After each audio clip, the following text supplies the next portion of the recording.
Então tá.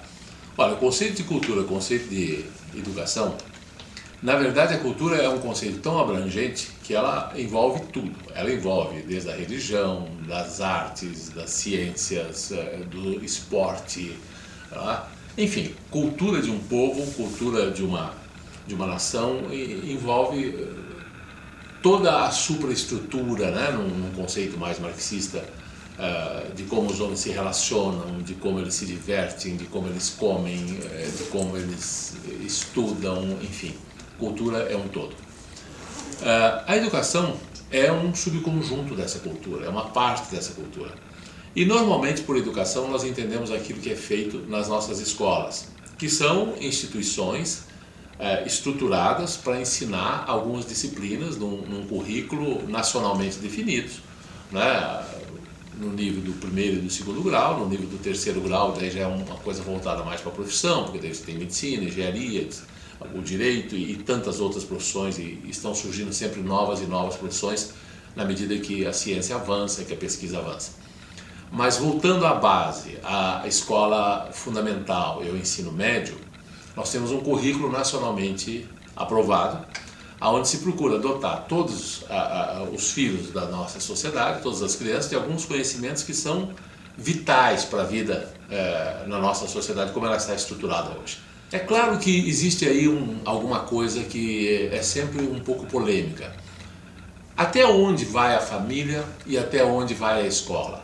A escola deve ensinar o que é certo ou o que é errado? A escola deve ensinar ética? Ou a escola deve ensinar só ciência? A família deve ensinar o que é certo, o que é errado? Ou a família deve simplesmente entregar a criança na escola e pronto, a escola que faça tudo? O que é responsabilidade da família e, portanto, o que é fruto direto da cultura de um povo na formação do indivíduo e o quanto é de ciência? Eu, particularmente, tenho convicção de que isso é uma obra feita a quatro mãos, quer dizer, duas da escola, duas da família, ou seja, duas da ciência, duas da cultura.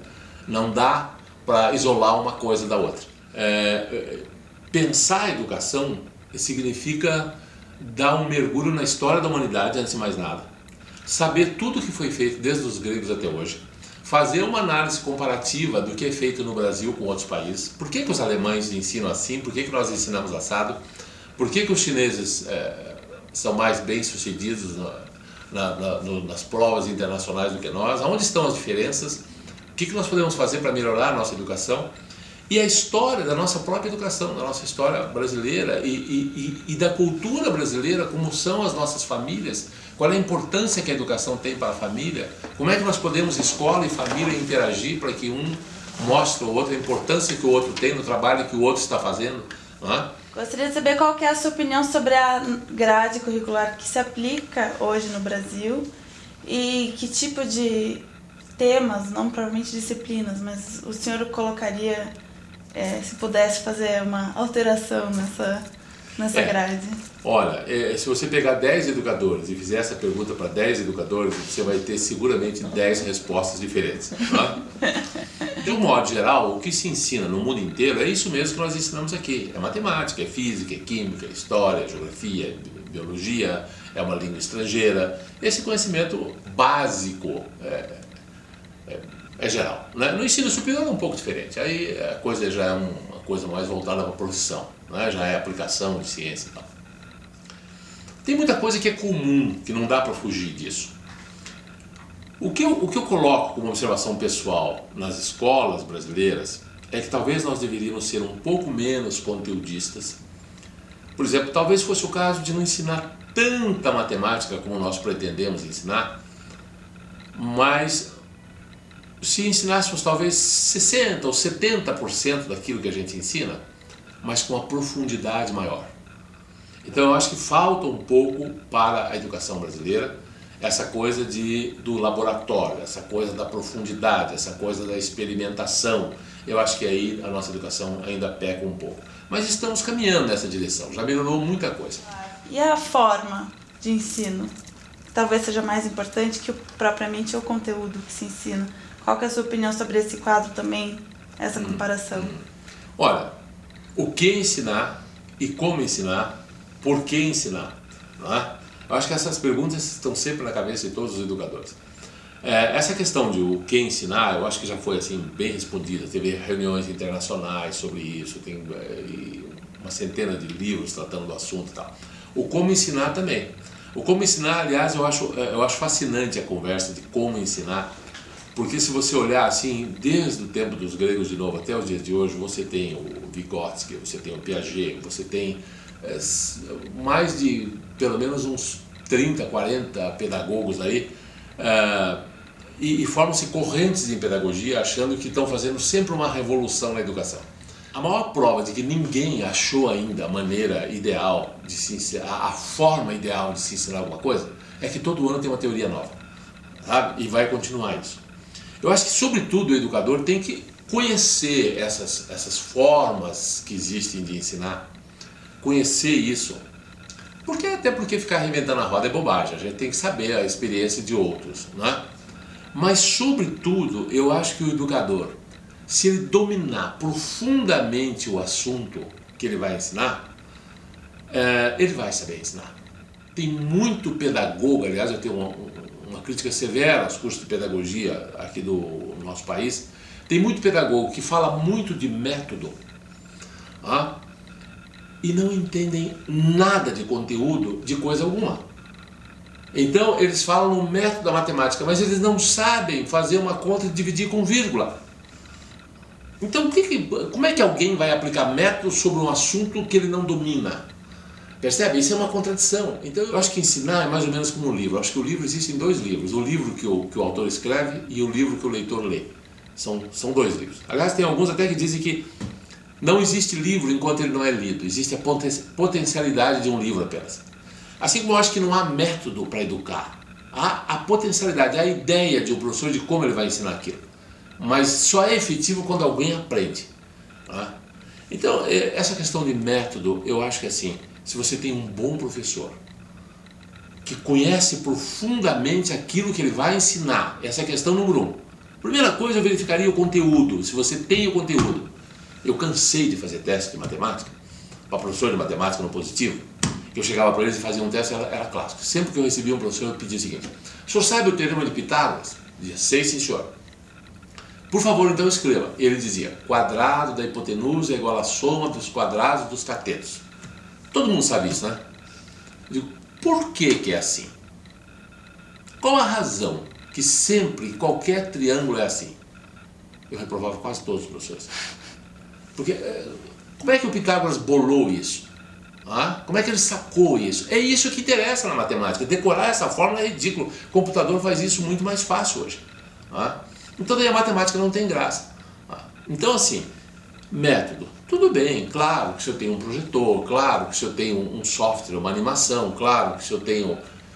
Mas olha, se eu tiver um bom quadro negro, um bom professor, dá para fazer miséria, dá para empolgar alunos, dá para fazer com que eles aprendam um monte. E se eu tiver alguém que não entenda nada do que está falando, pode dar todos os computadores do mundo para ele que não vai resolver nada.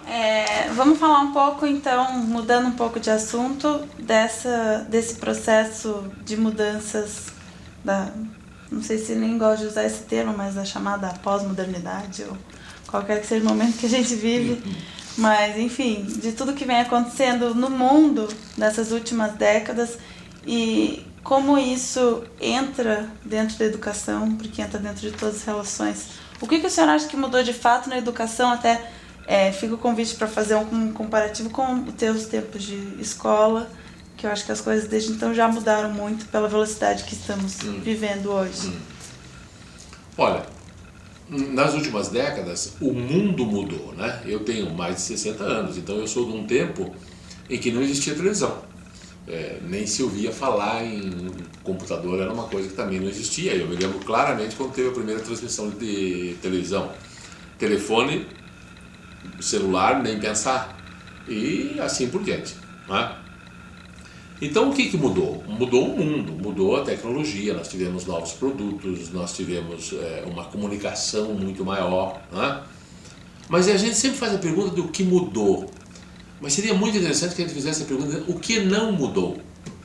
O que há de eterno para os homens? Eu acho assim, nós temos mais instrumentos, nós temos mais facilidades, nós temos mais ferramentas. Mas as perguntas fundamentais não mudaram. De onde eu vim? Para onde eu vou? Como é que eu calculo uma área? Como é que eu posso sustentar um avião no ar? Como é que é essa coisa como é que põe um prédio de pé? Os egípcios já quebravam a cabeça para fazer pirâmide. Elas não eram tão pouca estatura assim, né? Como é que eu resolvo o problema da alimentação? Como é que eu resolvo o problema da saúde? Esses são problemas eternos que os seres humanos têm. E se a gente conseguir pegar essas ferramentas todas para resolver esses problemas, eu acho que o mundo está ficando melhor, é por aí, quer dizer. Você tem mais facilidade de acesso à informação hoje, mas acesso à informação não é necessariamente conhecimento também. Essa é uma viagem que segue. O homem tem que estar sempre se aperfeiçoando. Então, qual é o nosso objetivo? Se tivesse assim, aparecesse um gênio na tua frente assim, o que você quer? O que você quer? Talvez algumas pessoas titubeassem um pouco para responder. Eu tenho certeza que eu responder. Eu quero ser feliz. Ponto. Gênio, dê conta do recado. Eu quero ser feliz. Eu acho que tudo que a gente faz é em busca de um bem-estar interior, de uma felicidade, bem-estar físico e espiritual. Eu fui um guri que subia em árvore, brincava na rua, tomava banho de córrego de água limpa. Então, são vantagens que os meus filhos já não tiveram e os meus netos menos ainda. Compensação, eu não tinha um computador, eles têm. Então, houveram aí algumas trocas. O meu contexto, o meu habitat, a minha ecologia, vamos dizer assim, era diferente da ecologia de hoje. O meio que envolve e que atua sobre essas crianças hoje é outro. Mas, de novo, nesse novo meio, com essas novas informações, com esses novos perigos, ainda assim o ser humano continua sendo ser humano. Não é um outro ser humano. Se você for ler as reflexões dos grandes gênios de 1800 e menos, de 500 anos antes de Cristo, elas são absolutamente atuais. Absolutamente atuais. Eu estou convencido de que existe alguma coisa de eterno em tudo isso, que não seja por muito, seja a nossa ignorância que é eterna. Mudou o ambiente, mudou o mundo, mudou a cultura. Ela vai evoluindo. Mas não mudou o ser humano continua sendo ser humano. Um pouco diferente, claro, mas isso regionalmente também tem diferenças. Vai para a China, lá eles nunca ouviram falar de Cristo. Por que a soma da hipotenusa, a soma do quadrado da hipotenusa é igual à soma do quadrado dos catetos? Eu posso te mostrar, mas eu tenho que fazer um desenho. Olha o que o Pitágoras fez, olha como foi intuitivo, como foi natural ele descobrir isso. Olha aqui, ó. Você imagina que isso aqui é um quadrado, tá? Então eu tenho aqui 4 triângulos iguais. 4 triângulos iguais. Percebeu esses triângulos iguais? Esse aqui, mais esse daqui, mais esse daqui, né? 4. E eu tenho um quadradinho aqui no meio. Então esse aqui eu chamei de A, né? Vamos chamar isso aqui de B. Mas como os triângulos são iguais, isso aqui também é C, tá certo? Certo. Então esse pedacinho aqui, ó, daqui até aqui, vai ser o quê? C menos B. C menos B, né? C menos B. Então agora olha para mim aqui. A área desse quadradão aqui, do quadradão grande, do A, B, C, D, é igual a 4 vezes a área desse triângulo aqui, ó. Né? Porque tem um triângulo, um triângulo, um triângulo, um triângulo. Mais a área do quadrado. 4 vezes a área do triângulo, né? Mais a área do quadradinho ali, do quadradinho pequeno. Tá certo? Sim. Isso é intuitivo, não é? Uhum. A base não é B, a altura não é C? Uhum. BC dividido por 2. Você tem que ter alguns conhecimentos básicos lá. Sim.